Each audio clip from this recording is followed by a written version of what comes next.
यानी तथा किम तथा किम तथा किम तथा किम, ये सब व्यर्थम समस्तम, ये जितना भी आपका ये सब किया हुआ है सब व्यर्थ हो जाएगा। गुरु का करना व्यर्थ हो जाएगा, भगवान की उपासना व्यर्थ हो जाएगी, ये सत्शास्त्र पढ़ना व्यर्थ हो जाएगा। इसलिए सत्शास्त्र पढ़ो, सदगुरु की शरण में जाओ, और शुभ निष्काम शुभ कर्म करो, लेकिन उसका एक ही लक्ष्य है कि कर्मों से लिपायमान ना हो। कर्म तुमको बंधनकारी, बंधन में न डाल सके। कर्म रस्सी है, रस्सी, रस्सी रखो लेकिन खुद मत बंध जाओ, आग रखो लेकिन खुद जलो मत। प्यारे बच्चों, संसार से ये जलती आग है, जलना नहीं बचना जरा, रखना विराग है। प्यारे बच्चों, संसार से ये जलती आग है, जलना नहीं बचना जरा, रखना विराग है। प्यारे बच्चों, संसार से जलती आग है, ये संसार में आग के बिना काम नहीं चलेगा, संसार भी जलती आग पर बैठा हुआ। जैसे आग के बिना आपके घर में काम नहीं चलता, आपके चूल्हे में आग जलानी ही पड़ती है, उसपे दाल पकाना पड़ता है, सब्जी पकानी पड़ती है, चावल पकाना पड़ता है, पानी बनाना पड़ता है, लेकिन आग से न जले इसके लिए चिमटा रखते हैं, करछुल रखते हैं, चिमटा रखते हैं, चम्मच रखते हैं, तमाम साधन संपन्न हो करके और फिर भोजन बनाते हैं। तमाम प्रकार के मसाले रखते हैं, मिर्च भी रखते हैं, हल्दी भी रखते हैं, धनिया भी रखते हैं। अब मिर्च जितनी जरूरत है उतनी डालनी पड़ेगी, मिर्ची डाल दोगे तो मामला के बेकार हो गया, हल्दी ज्यादा डाल लोगे तो बेकार हो गया, धनिया ज्यादा डाल दोगे तो बेकार हो गया। भाई उसकी विधि भी आनी चाहिए, इसलिए संसार में रहने की विधि आनी चाहिए। भगवान श्री कृष्ण ने कहा योगा कर्मस कौशलम, कर्मों को करने की जो कुशलता है उसी का नाम योग है।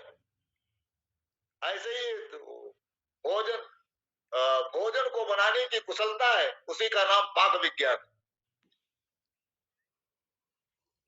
उसी का नाम पाक विज्ञान है, जो भोजन बनाने की कुशलता है।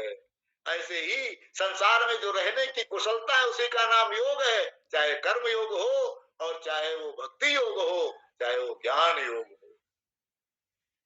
ज्ञान योग भी आपको संसार में रहने की कुशलता प्रदान करता है, भक्ति योग भी आपको संसार में रहने की कुशलता प्रदान करता है। संसार में तुम खूब रहो, संसार तुम में ना रहे। संसार में तो खूब रहो लेकिन संसार तुम्हारे में न रहे। तो कहा भाई कर्म की बात बताई कि आप कर्म करते हुए 100 वर्ष जीने की इच्छा करो, तो कर्म कौन से कर्म करें? कहते ब्राह्मणोचित कर्म करो, भाई तो वैश्य हो वाणिज्य कर्म, खेती व्यापार वगैरह करो। क्षत्रिय हो तो क्षत्रियोचित कर्म को करो, जो भी। इसलिए पूरे कर्म अगर आपके ऊपर लाद दिए जाएंगे तो नहीं बनेगा। कोई भी विभाग, सरकार के तमाम विभाग हैं उसमें कर्मचारी होते हैं, एक कर्मचारी पूरे कार्य नहीं करता, सबका विभाग, उस विभाग में भी तमाम काम है, सबके काम बटे हुए। ऐसे सामाजिक कार्य सबका बटा हुआ। सरकारी नौकरी करते हैं उसमें भी अपना एक काम कोई है, सवेरे से शाम तक हमको क्या करना, उसका विभाजन। ऐसे विभाजन करने के लिए ही भगवान ने ब्राह्मण क्षत्रिय वैश्य आदि बनाए, वैश्य शूद्र आदि बनाए। तो फिर कहा क्या करो, तो वर्णाश्रम के अनुसार कर्मों कर करो। लेकिन अगर वर्ण और आश्रम का अभिमान रखेंगे तब गड़बड़ है। ब्राह्मण हो लेकिन मैं ब्राह्मण हूं ऐसा अभिमान मत पालो। मैं क्षत्रिय हूं ऐसा अभिमान मत पालो। मैं वैश्य हूं ऐसा अभिमान मत पालो। मैं शूद्र हूं ऐसी ग्लानि मत रखो। सब परमात्मा के स्वरूप हो, चाहे आप ब्राह्मण हो, चाहे क्षत्रिय हो, चाहे वैश्य हो, चाहे शूद्र हो, चाहे पशु हो, चाहे पक्षी हो, चाहे गरीब हो, चाहे अमीर हो, सब परमात्मा के स्वरूप हो ऐसा। परंतु वर्ण आश्रम के जो अभिमानी, तो जो वर्णाश्रम अभिमानी है, कर्मों के करता प्राणी है। मैं करता हूं, ऐसे ऐसे जो कर्ता बनते हैं, उनको मरहो तो उठाना। उनको न यहाँ शांति मिलती है, और यहाँ से जाने के बाद में जो अन्य लोक में जाते हैं, स्वर्ग में जाए, वैकुंठ में जाए, वैकुंठ में देखो जय विजय थे, कहीं शांति थी क्या उनको? वहां पर भी अभिमान लाद करके घूम रहे थे। जो वर्णाश्रम अभिमानी है, कर्मों के करता प्राणी है, उनको मरलोकों में हो दुख उठाना, फिर भव में भटकाना, फिर भव में भटकाना। ये वेदों का उपदेश, धर्म संदेश, न इसे भुलाना, तब छूटे आना जाना, तब छूटे आना जाना। क्योंकि भगवान ने कहा कि मुझे जो जो दुष्ट होते हो नहीं प्राप्त कर पाते, जो अशुभ कर्म करने वाले होते हो बिल्कुल नहीं प्राप्त कर पाते। गीता में कहा नमाम दुष्कृत्नो मूढ़ा प्रबुद्धन्ते नराधमाः। जो अधम मनुष्य वही कहलाते हैं जो दूषित कर्म करते हैं। ऐसे जो मूढ़ अज्ञानी, शरीर में ही अभिमान रखने वाले, संसार में भोगों में फंसे लोग, वो प्रबद्धन्ते ना मूढ़ा, ऐसे मूढ़ लोग मुझे नहीं प्राप्त कर पाते। सज्जनों, माताओं, बहनों, आपने सुना, इसका आपको मनन करो, चिंतन करो, और अपने जीवन में इसको धारण करो। कर्म खूब करो, अच्छे अच्छे शुभ कर्म करो, कर्तापने का अभिमान मत रखो, और दूषित कर्मों से दूर रहो। क्योंकि दूषित कर्म करने से ईश्वर अप्रसन्न हो जाता है, उससे आप फिर बहुत दूर हो जाते हो। इसलिए भगवान से दूरी न रहे, इसलिए शुभ कर्म करो। दूषित कर्म, दूसरों को कष्ट देने वाला कोई कर्म मत करो। आत्मनिष्ठा से युक्त होकर के कर्तव्य कर्म करो।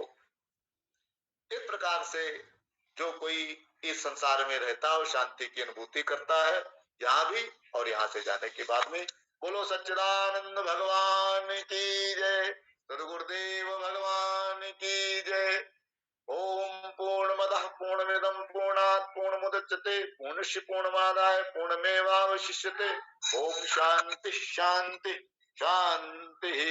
सद्गुरुदेव भगवान की जय। नमः पार्वती पते, हर हर महादेव। जय श्री कृष्ण स्वामी जी। जय श्री कृष्ण स्वामी जी। जय श्री कृष्ण। जय श्री कृष्ण। जय सर्वे भक्त। प्रणाम स्वामी जी। जय श्री कृष्ण। जय श्री कृष्ण। जय श्री कृष्ण। जय श्री कृष्ण स्वामी। जय श्री कृष्ण। आप सभी लोगों ने मौका दिया, बहुत आपको धन्यवाद। बहुत बहुत प्रणाम स्वामी धन्यवाद जी। स्वामी जय जी। श्री कृष्ण। सुबह सुबह वेदांत हरिओम स्वामी जी चर्चा हो गई। हरिओम हरिओम हरिओम। स्वामी जी, ये जो ओम का उच्चारण करते हैं, तो मैंने देखा यार दक्षिण भारत में स्त्रियां, ब्राह्मण स्त्रियां भी वो बोलते हैं, घर में मना करते हैं ओम का उच्चारण मत करो जी। और कई जो कथावाचक हैं, अच्छे कथावाचक भी बोलते हैं मंच से कि ओम के पहले कुछ हरि लगा दो, शब्द हरि ओम बोलो। तो थोड़ा सा बोलिए ना इस पे, क्या मतलब? अभी इस पे कल बोलेंगे। हाँ भाई आप बोल रहे थे, मैं देखे आज आज जितने फ्लो में। जितने प्रश्न है वो सब उठा लीजिए, हाँ उनका समाधान कल कर देंगे।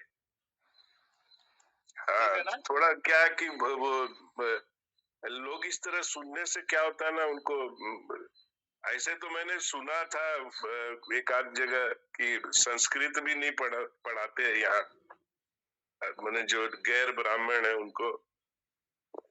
नहीं नहीं नहीं नहीं, ऐसा ऐसा है, गैर ब्राह्मण संस्कृत नहीं पढ़ाते, ऐसी तो बात नहीं है।